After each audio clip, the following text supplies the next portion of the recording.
greetings to all. This is Dr.M.Uma Maheswari, Assistant Professor of Information Technology. So today we're going to see about what is software engineering and software development lifecycle models.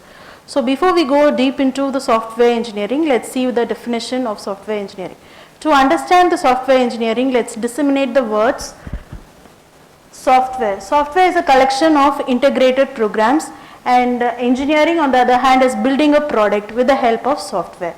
So the formal definition of software engineering is a systematic approach to the development, operation and maintenance of a desired software project.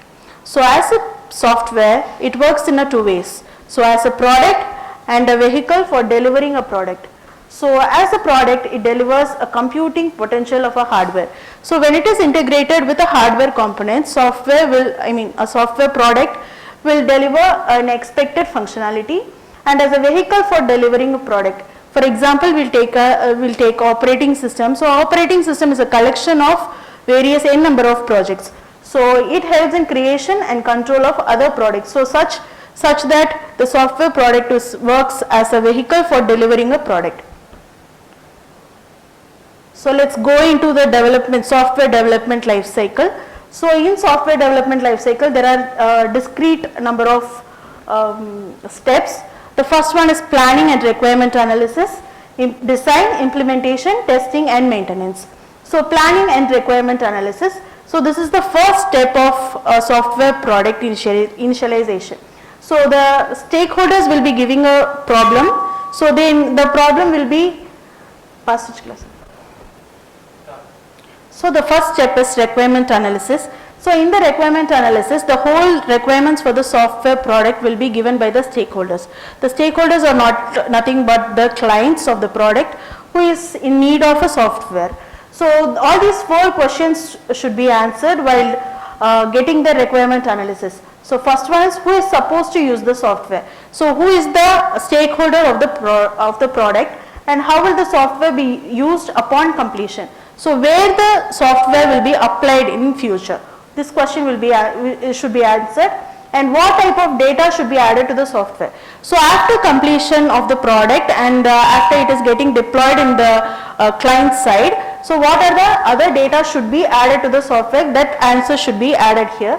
And what should be the data output by the software? So who is going to be the beneficiary of the product? So all these questions should be answered in this requirement analysis.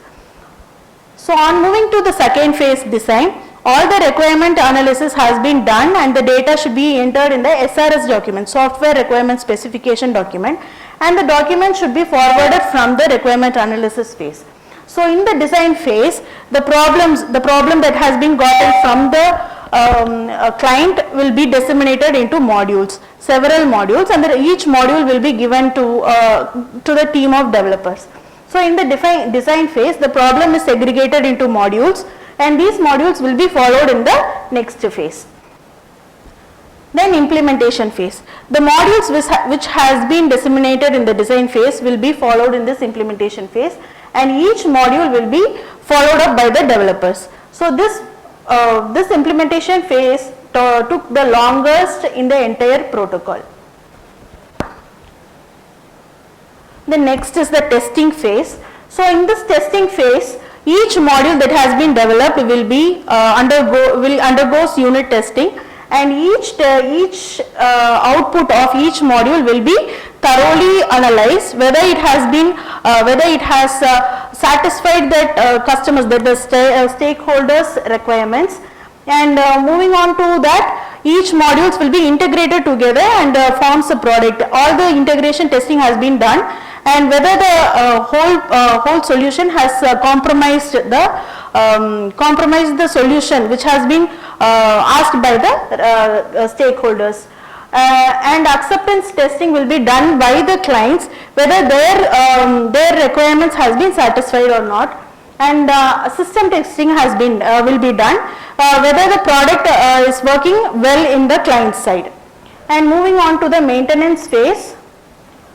After completing all the testing phases, the product will be moved to the maintenance phase. In the maintenance phase, the product will be deployed in the client side in their environment, how it is going to be work.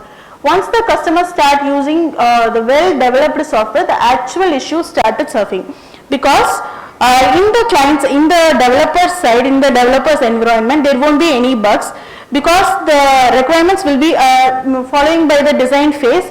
All the requirements will be satisfied in each unit, so there won't be any problems surfacing in the clients, in the developer side.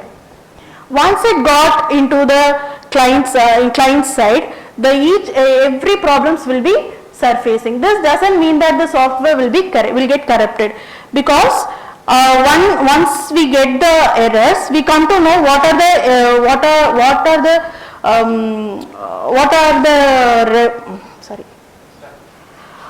the other issues can be avoided in the future projects. And however, it might require occasional issues surfacing time and again, and this particular process is termed as maintenance for the finalized product or software. So in the upcoming sessions, we'll be learning more about each phases. Thank you.